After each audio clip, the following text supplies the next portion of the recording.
Chapter 3 Into the Twilight. The revelation had brought forth a new bond between Shane, or Dadara, as he now knew his celestial name to be, Enlil and Avera stood in the distance, observing Shane with Shaurur. They found themselves in deep conversations, decoding the mysteries of their intertwined destinies.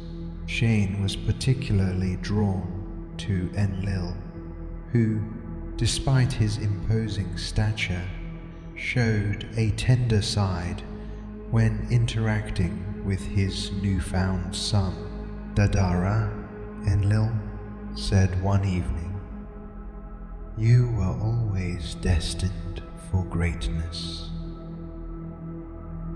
Your journey began far before your birth on Earth. You carry within you the spirit of a warrior, an ancient soul that has seen many cosmic cycles. These creatures will fear you because of your desire for justice." Shane listened, absorbing his father's words. He glanced at Avera, who had been a constant pillar of support, her presence providing him comfort amidst the revelations. She squeezed his hand, giving him a gentle smile. It was a silent reassurance that no matter the truth of his past, their love for each other would remain constant. As the night fell over Alnilam, the couple escaped the weight of their responsibilities for a stolen moment of solitude. They found themselves on a balcony overlooking the alien landscape, bathed in starlight, in the silence punctuated only by the gentle rustle of alien flora. Shane pulled Avera close, their bodies aligning in a familiar dance. "I love you, Avera," Shane said, his voice barely above a whisper. He touched his forehead to hers, his eyes locked with her doe-eyed gaze. "I love you too. I have missed you so much," she replied, her voice a soothing melody in the quiet night. They leaned in, their lips meeting in a passionate kiss that ignited a familiar warmth between them. That night, beneath the starlit canopy of Alnilam, they made love. It was a dance as old as time, their bodies intertwining in a rhythm that echoed the cosmic dance of their shared destiny. When they awoke the next day, they were not just lovers. They were cosmic partners, ready to face the universe together. The morning brought a new challenge, their intimate moment of peace replaced by the urgency of their mission. As the sun rose, casting an otherworldly glow over Alnilam, a V-shaped aircraft descended from the skies.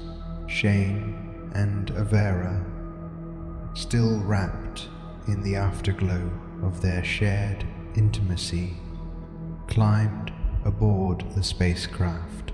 The doors hissed shut behind them, the hum of the engines vibrating beneath their feet.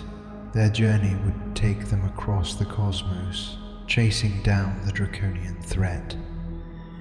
It was a daunting task, but with their shared love and newfound strength, they were ready. As the spacecraft took off, disappearing into the cosmic expanse, they shared a look of determined resolve. The journey ahead was uncertain, filled with potential danger and trials. But whatever awaited them in the stars, Shane and Avera knew they would face it together. Their love a beacon guiding them through the cosmos. The interior of the spacecraft was unlike anything Shane had seen before. It was a marvel of alien technology, its design efficient and elegant. Luminescent panels covered the walls, emitting a soft, calming light.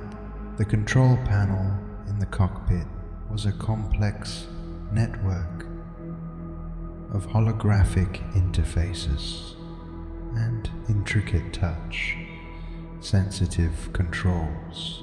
The center of the spacecraft housed a large table, the surface of which shimmered with a variety of holographic displays, showcasing galactic maps and strategic plans. But what captured Shane's attention most was a cylindrical device suspended in the center of the room.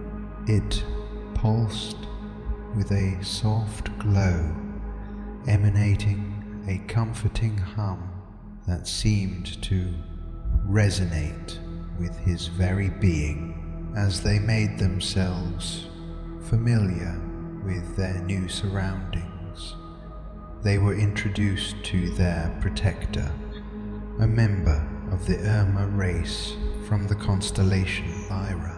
Her name was Carnissa,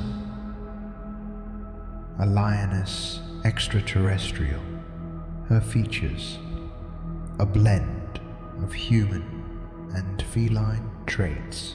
Her body was tall and athletic, covered in a sleek, golden coat that rippled as she moved. Her eyes, a deep emerald green, reflected a wisdom beyond her years. She was also adorned in golden space armor, similar to an Egyptian goddess Sekhmet. Enlil had assigned Carnissa to them for protection. Her presence was soothing, her voice a melodic purr that eased the tension in the spacecraft. Carnissa exuded a quiet strength, a determination that matched Shane. She was not just their protector, she was their partner in this cosmic journey. Carnissa briefed them on their mission, her emerald eyes locked on the holographic displays. Her tail swished gently as she pointed out potential draconian hideouts, her voice calm but filled with a resolute confidence. Shane and Avera listened attentively, their hearts beating in sync with the purpose of their mission. Shane spoke to Carnissa. "I am still confused of my role in all of this, or if this isn't just a dream." His mind was riddled with so much doubt, but also with the certainty that any of this was real. Was this all a dream, he wondered? Carnissa looked at Avera and back towards Shane before she replied. Shane, I've been watching you since you were birthed on Earth to your earthly parents. I have protected you when Avera couldn't tend to you. Think back to the times when you were a child, in the woods, playing at dusk. I was that feeling that you felt, like someone was watching you. Shane stood, observing but silent as he contemplated her words and remembered the times in detail that she spoke of. No one could have ever known of the shadows he would see in the woods when he would play as a kid, because he never spoke of it. As the spacecraft journeyed through the cosmos, Shane and Avera spent their time learning from Carnissa. She taught them about her race, their culture, and their deep-rooted connection with the cosmos. It was a new perspective, a deeper understanding of the universe they were now a part of. With Carnissa by their side, Shane and Avera felt a new wave of determination wash over them. They were not alone in their fight against the Draconians.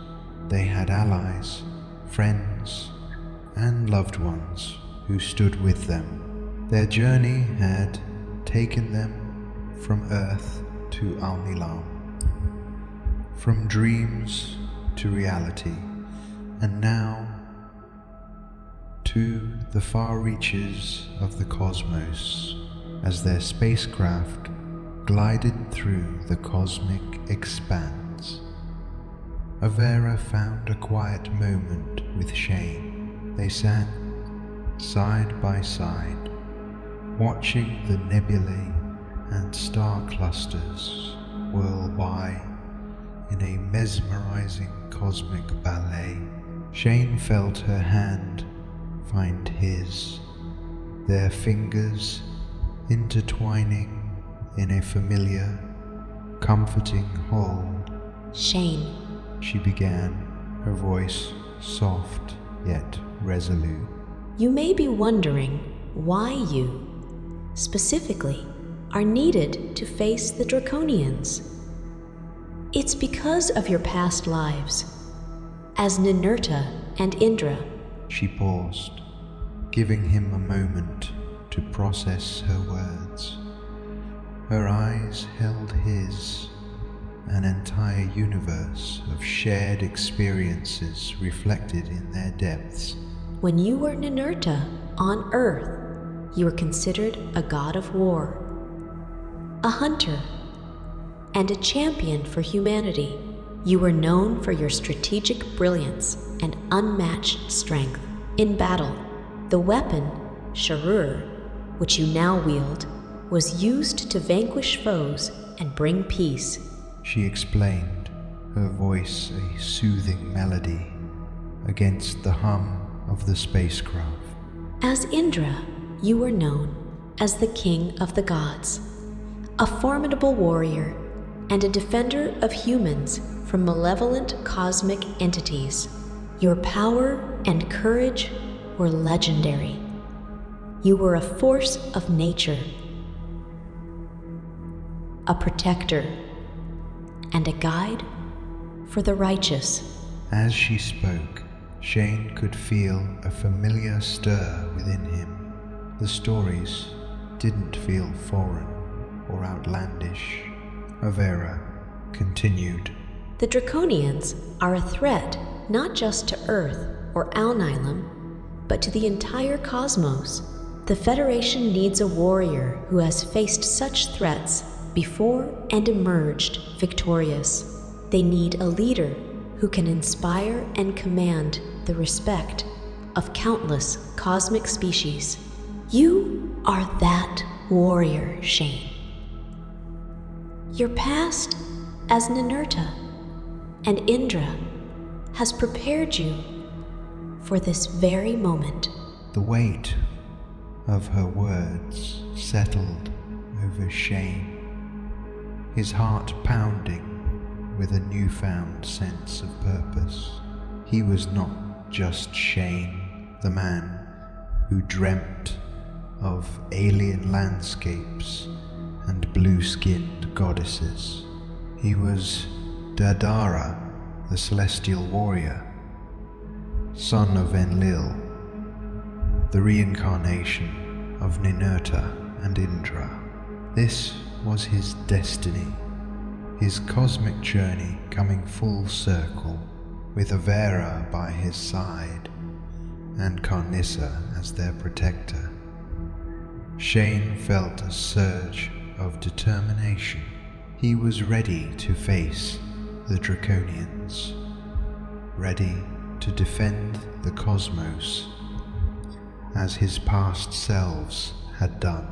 This was his calling, his destiny woven in the stars, and he would fulfill it no matter what. Shane and Avera walked down the ship's corridors to a room that was made ready for them by Carnissa. Shane looked up to see Shaurur placed within a golden box on the bed. As he ran his fingers along the cuneiform markings, he placed it on the shelf as he began to remove his shroud and armor and climbed into bed. He watched as Avera removed her dress and, slipping beneath the covers, the hum of the engines provided a soothing rhythm, an alien lullaby that lulled the occupants into a state of tranquility. The room was lit by bioluminescent panels that cast a soft, comforting light. Their bed, a platform made of responsive material, adjusted to their bodies, providing an optimal level of comfort. Avera's head resting on Shane's chest, their bodies intertwined. His heart beat against her ear, a reassuring rhythm in the silence of the room. They held each other close, their gaze locked in an intimate exchange of unspoken affection. Slowly, Avera allowed her skin to transition to its natural shade of blue, a sight Shane had come to find incredibly beautiful. The glow from her skin cast an ethereal radiance in the room. Her azure form, a testament to their love that transcended not just worlds, but entire species. I sometimes wonder, Avera murmured, her voice a hushed whisper against the quiet hum of the spacecraft, what the future holds for us. Once we've dealt with the Draconians and ensured the safety of the cosmos, what then? Shane ran his fingers gently through her hair. He spoke to her, saying, "I don't know," he admitted, his voice quiet, "but I do know one thing. Whatever comes our way, we'll face it together, not just in this life, but in countless lives before." As they lay there in each other's arms, they shared in the silence. Avera shifted, straddling Shane with a grace and ease that spoke of their shared intimacy. Her blue skin glowed softly in the dim light. Her dark eyes locked on his. She ran her fingers gently down his cheek, her touch a comforting warmth against his skin. Shane, she began, her voice a soft whisper. I need to tell you something. He gazed up at her, his eyes reflecting the soft glow of her skin. He cupped her cheek, the connection between them palpable in the silence of the room. I love you, she said, the sincerity in her voice resonating deep within him. I love you more than words can express. You're not just my love. You're my partner, my cosmic mate. As she leaned closer, her breath a warm whisper against his ear, she said with a playful grin, And there's more, Shane. We're going to have a child. The words hung in the air, their weight settling in the silence of the room. Shane looked at Avera, 1,000 emotions crossing his face. Surprise, shock, joy. Avera, he whispered, his voice filled with an awe-inspiring blend of disbelief and joy. A child? He asked with slight confusion. She nodded, her eyes sparkling in the soft light. Yes, our child.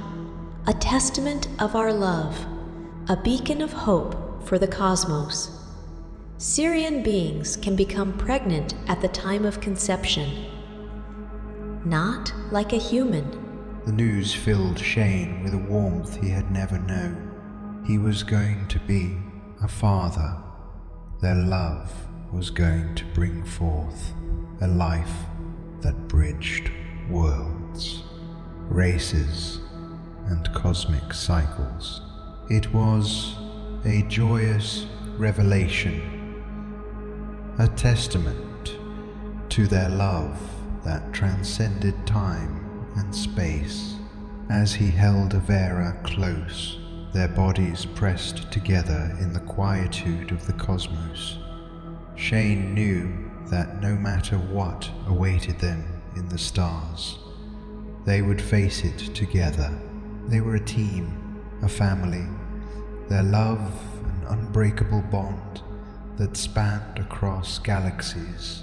He leaned in, kissing her delicate lips as his fingers ran through her dark black hair, and his hand glided down to her lower back, resting softly as they engaged in another night filled with passion, and finally became subjected to rest. He was awakened by the door opening. Shane, we are approaching Arcturus, as we will be stopping there to gather resources and hold meetings. They will be restoring your memories using the Akashic records. So make sure to get more rest. I will gather Avera when we are ready to get you. Carnissa exited the room as he looked over at his left side, seeing Avera deep asleep. He reached out, running his fingers along her soft skin as his brain still fought to process if this was indeed real or fake. Certainly, he would have awakened by now, he questioned himself. But his thoughts were broken by a telepathic message. The voice internally spoke of opening the box that contained Sharur.